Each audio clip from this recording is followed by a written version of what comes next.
Perkenalkan, nama saya Nova Kornasagata dari Prodi Informatika kelas 3B NPM 1216761, dan di sini saya akan menyelesaikan tugas dari Mega selaku dosen startup bisnis untuk memanjai seorang yang pengusaha. Baik, di sini saya bersama dengan Mas siapa? Bisa memperkenalkan diri dan saya juga.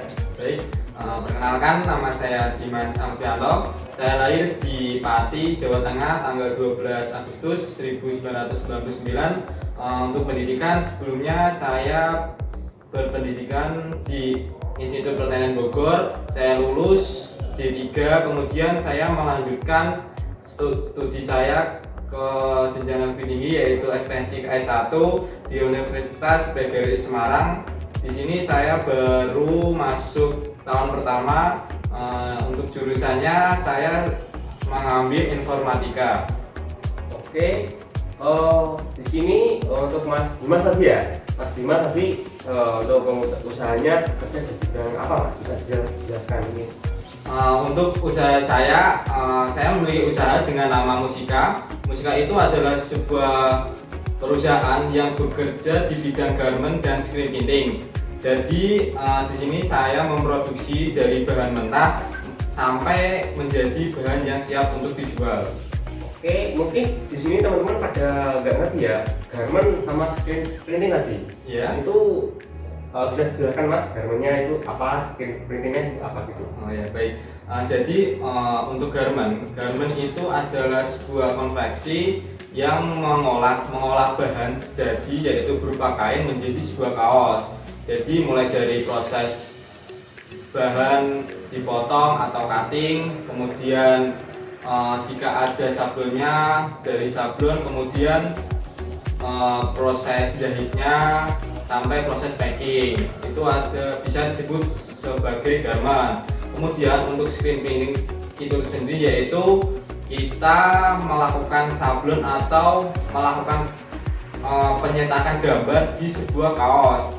Jadinya untuk screen printing itu sendiri prosesnya yang pertama kita membuat desain terlebih dahulu di sebuah komputer, kemudian kita print, kemudian kita namanya afdruk ya. Afdruk itu pengaplikasian dari kertas print ditempelkan di sebuah screen. Screen itu adalah alat yang digunakan untuk menghasilkan gambar. Kemudian setelah kita sablon, tahap terakhir yaitu finishing. Finishing kita menggunakan sebuah alat yang bernama hot press, yaitu untuk menghasilkan gambar yang lebih kuat dan lebih halus. Jadi untuk garment dan screen printing itu berbeda, tetapi bisa menjadi satu kesatuan untuk sebuah perusahaan atau sebuah usaha. Itu Mas. Jadi saling ada keterkaitan. Ya, betul.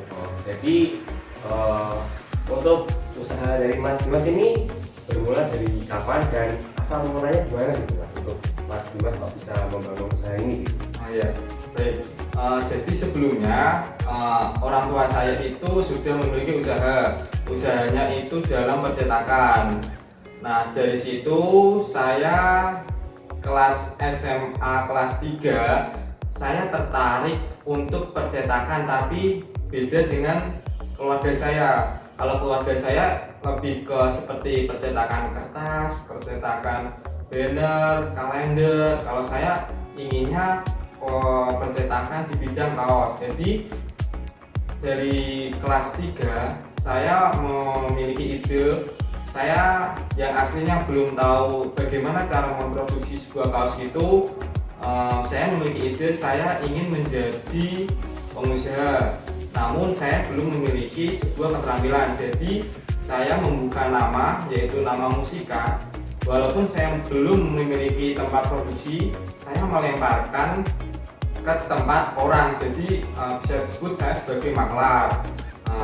Setelah saya lulus dari SMA itu untuk menunggu ke jenjang perkuliahan ada beberapa bulan, di situ baru saya memulai belajar bagaimana menghasilkan sebuah kaos sampai jadi. Nah, dari situ Mas, jadi dari SMA itu saya sudah memulai sudah ada nama lah, sudah dikenal ke orang Musika, walaupun padahal waktu itu saya untuk produksinya masih saya lempar ke orang, tapi orang kan nggak tahu. Ya. Nah dari yang sudah punya nama, kemudian saya belajar bagaimana cara memproduksinya sendiri. Saya memberanikan diri untuk membeli alat-alat produksi tersebut. Pertama itu untuk produksi saya yang pegang sendiri mas. Saya belum memiliki karyawan karena ya pertama awal modalnya untuk beli barang-barang produksi saja sudah pas lah seperti itu. Jadi untuk awal mulanya itu sekitar tahun 2018 saya memulai membuka usaha saya. Sudah mulai membeli alat ya. Iya, 2018 sampai sekarang alhamdulillah sudah memiliki tempat produksi tersendiri. Iya. Yaitu ya sudah lengkap lah mas. Gitu. Jadi tempat produksinya di rumah sendiri atau di mana ya, mas? Di belakang rumah. Jadi buat apa sendiri gitu ya? Tempat sendiri ya. Oke. Jadi untuk sampai sekarang dari Mas Dimas sudah ada yang bantu, misalnya ada karyawan atau belum? Oh iya, untuk sekarang alhamdulillah udah ada karyawan. Karyawan saya ya baru sekitar 13 orang. 13 orang, Mas? Iya. Oke. Terus dari produksi sendiri kan tadi namanya Mas Dimas tadi musika kan? Iya. Bisa dijelaskan kenapa Pak bisa di nama musika gitu? Asal usul nama itu sebelumnya keluarga saya percetakan bapak itu sudah memiliki nama musika. Ya. Nah dari situ saya berinisiatif mungkin ini jalannya turun temurun, jadi saya mengambil nama musika kembali. Namun di bawahnya ada embel-embel garment dan screen printing. Kalau keluarga saya musika saja seperti itu, musika percetakan. Jadi ya sejarahnya cuma seperti itu, Turun temurun ya Pak? ya. Oke, jadi dari namanya turun temurun dan juga tadi saya akan menanyakan untuk karyawan Mas, apakah untuk pesanan itu tiap hari bisa dikatakan berapa banyak ya? Atau per minggu atau per hari gitu? Pesanan ada? Mungkin kita bisa mengambil kesimpulannya per bulan. Per bulan kurang lebih 6.000. Iya, 6.000 Please dari kaos itu? Iya, dari kaos. Untuk sabunnya juga?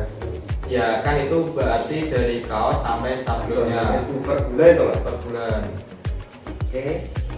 Dan untuk 6.000 itu apakah 13 karyawan nyanggupi atau ada apakah di lembur gitu Mas? Enggak, kalau jam kerjanya itu tetap jam 8 masuk, jam 12 istirahat. Ya. Untuk makan kita kasih makan, yaitu jam 12 sampai jam 1 itu istirahat, kemudian mulai lagi kerja jam 1 sampai jam 4 sore. Untuk jumlah 6.000 itu biasanya itu dikerjakan karyawan malah kurang mas, kayak kurang kurang pesanan lah. Jadi untuk karyawan 13 itu untuk mengerjakan jumlah 6.000 itu masih bisa. Dan biasanya 6.000 itu biasanya masih ada lah banyak, kadang 6.000, 7.000 sampai 8.000 seperti itu. Sisanya jadi ya? Oke. Terus ini tentang katanya Mas Dimas membuat sebuah brand sendiri ya? Iya. Apa benar Mas Dimas? Iya benar mas. Oh bisa ditunjukkan brandnya kalau ada? Oh iya, kebetulan ini ada satu brand, yaitu brand saya sendiri. Untuk namanya yaitu Etri. Etri ini saya ambil dari bahasa Inggris yaitu eternity, yang artinya adalah kekalan mas. Jadi saya ingin brand saya itu kekal selamanya lah, dikenal sama masyarakat Indonesia. Kalau bisa ke dunia seperti itu. Oke. Untuk asal usulnya kok Mas Dimas membuat brand sendiri itu gimana? Jadi seperti ini, saya berpikir apabila saya hanya menerima pesanan dari orang lain, saya itu berarti memiliki kayak saya harus dapat pesanan dulu, baru ada kerjaan buat konveksi. Nah, bagaimana caranya biar saya itu memiliki pesanan yang maksudnya yang stabil lah? Setiap bulan itu kita produksi. Nah dari situ saya memikirkan yaitu saya harus memiliki brand sendiri. Jadi saya punya market pasar sendiri, saya punya brand sendiri. Jadi karyawan saya tidak mungkin karyawan lagi, supaya bagaimana cara saya agar dapat dapat pesanan lah. Soalnya kan kita berarti selalu stabil produksi untuk brand sendiri itu gitu. Oke, terus untuk brand dari Mas Bimo sendiri tadi Eternity ya Mas? Iya, saya singkat jadi Eternity. Untuk apa itu brandnya sendiri, apakah sudah banyak ada yang pesan atau udah ada nggak di tinggal teman-teman Mas atau gimana? Ya, untuk E3 ini sebenarnya sudah mau berjalan 1 tahun. Namun karena kurangnya koordinasi atau struktur lah, harusnya kan kalau sebuah organisasi kayak ada ketua, dewan, sekretaris bendera. Nah, kalau di sini ini yang megang cuma saya sama teman saya. Berarti desain saya, marketing saya sama teman saya gitu. Jadi untuk 1 tahun ini mungkin belum banyak dikenal. Namun untuk E3 sendiri itu kita memiliki IG yaitu e3.co sama marketplace yaitu di Shopee. Untuk di Shopee ya ada yang beli tapi baru sedikit. Kebanyakan itu pembelinya langsung datang ke toko. Seperti itu. Untuk dari Mas sendiri itu kan zaman sekarang kan banyak brand terkenal ya Mas? Iya. Ya, selain nama terkenal, gimana sih Mas untuk bersaing dengan brand-brand terkenal sekarang ini gimana?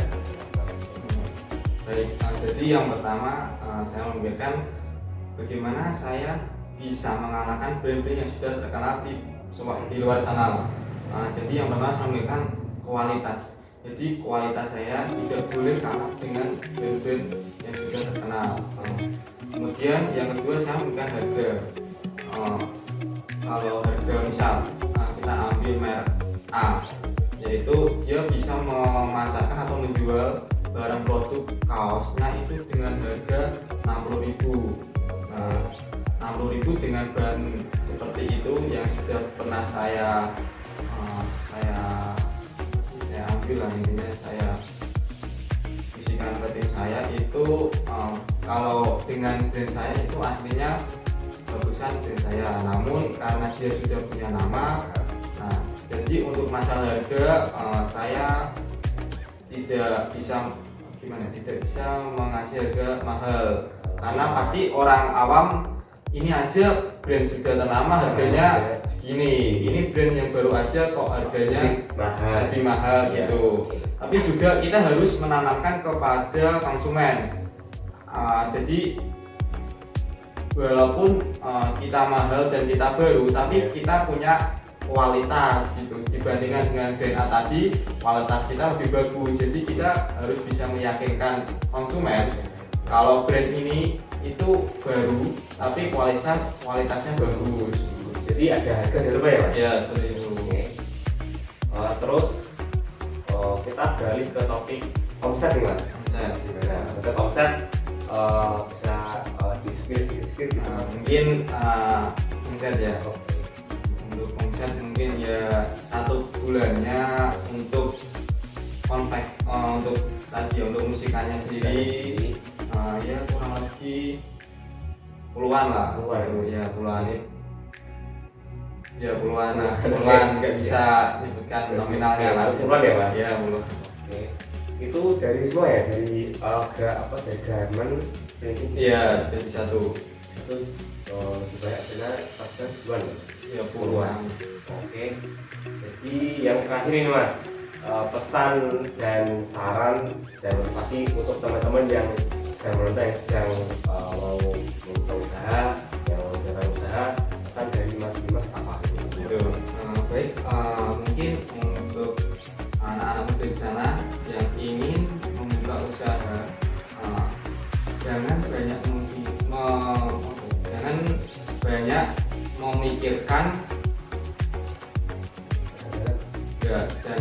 memikirkan apa yang ingin kamu capai, tapi langsung mulai dari hal-hal yang kecil yang ingin kamu capai.